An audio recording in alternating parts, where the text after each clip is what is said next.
अदानी समूह को टारगेट करने के इरादे से हिंडनबर्ग की रिपोर्ट जब जब आई है, इसे लेकर सियासत गरमाई है।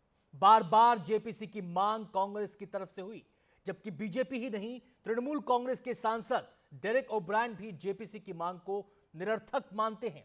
उनका मानना है कि जेपीसी का मांग का मतलब हुआ मामले को खटाई में डालना। यही बात विपक्ष के ही एक दिग्गज शरद पवार भी कह चुके हैं। फिर भी कांग्रेस जेपीसी की मांग पर अड़ी है। विपक्ष की दूसरी पार्टियों को छोड़िए, सुप्रीम कोर्ट तक सेबी की जांच पर भरोसा जता चुका है।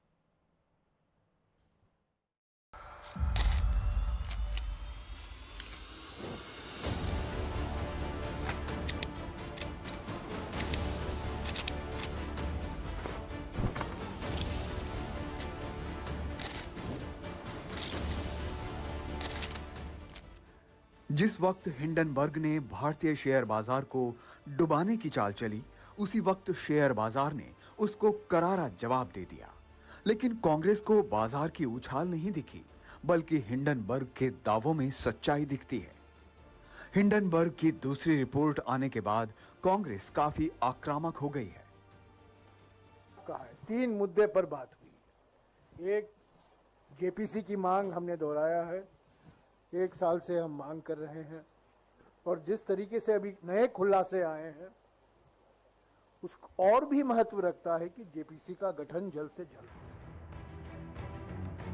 कांग्रेस ने सेबी प्रमुख माधवीपुरी बुच को हटाने और जेपीसी मांग को लेकर 22 अगस्त को पूरे देश में प्रदर्शन करने का फैसला किया है।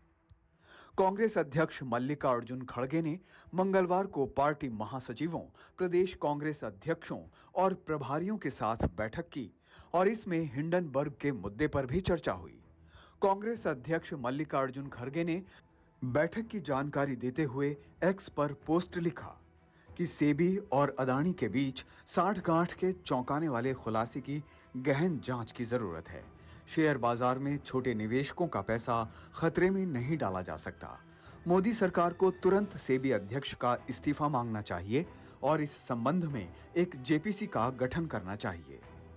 अब सवाल है कि हिंडनबर्ग को हराकर जो बाजार ऊपर चढ़ा है, क्या उसको नीचे खींचने की राजनीति हो रही है? आज से 40 साल पहले यूनियन कार्बाइड के साथ 84 में कांग्रेस खड़ी थी, बोफोर्स के साथ 87 में कांग्रेस खड़ी थी, हॉविट्जर के साथ कांग्रेस खड़ी थी, अगस्ता वेस्टलैंड के साथ कांग्रेस खड़ी थी, हिंडनबर्ग के साथ कांग्रेस खड़ी है, बीबीसी के साथ कांग्रेस खड़ी थी। जॉर्ज सोरस का सुर और कांग्रेस का सुर बिल्कुल एक है। वो भी कहता है मोदी को हटाना है हर कीमत पे, और इनका भी कहना है मोदी को हटाना है। और जितने भी आरोपी विदेश में भ्रष्टाचार के आते हैं वो कांग्रेस के ही प्रथम परिवार से कनेक्टेड क्यों आ जाते हैं, चाहे वो वॉरेन एंडरसन हो, तोवियो कॉट्रोची हो, ग्वाइडो हेस्को हो, क्रिश्चियन मिशेल हो।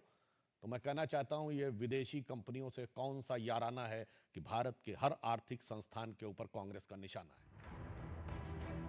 इन सारे विवादों के बीच बड़ा सवाल यही है कि जेपीसी की जरूरत क्यों होनी चाहिए, जब इस साल जनवरी में ही सुप्रीम कोर्ट में अदानी ग्रुप को क्लीन चिट मिल चुकी है, जब इसी साल जुलाई में सुप्रीम कोर्ट ने इस दलील को खारिज कर दिया था कि कोई गलती स्पष्ट नहीं है, जब सुप्रीम कोर्ट ने सेबी की जांच में भरोसा जताया हो, और जब खुद हिंडनबर्ग की विश्वसनीयता लगातार सवालों के घेरे में हो। ये एक ऐसा देश है जहां कोई किसी पर कीचड़ उछालता है तो उसका जश्न मनाया जाता है, जबकि कोई अगर निर्दोष भी है तो वो बिल्कुल मर जाता है। इसके बाद हम जेपीसी रिपोर्ट और इस तरह की दूसरी बातें करने लगते हैं। हम अपने साथ ईमानदार नहीं हैं। आप एक बेईमान अमेरिकी संस्था को सही मानते हैं और भारत के एक बड़े कारोबारी ग्रुप को नीचे खींचते हैं। सिर्फ 30 सेकंड लगते हैं किसी को बदनाम करने में। हम अपने ही साथ बेईमान हैं। नहीं लगता है कि इसमें कोई और इन्वेस्टिगेशन करने की जरूरत है। हमारे देश में अच्छा खासा नियम कानून है और मिनिस्ट्री ऑफ कॉर्पोरेट अफेयर्स है, सेबी है, और जहाँ पे लोग अपना इन्वेस्टिगेशन जारी रख सकते हैं जेपीसी के बजाय।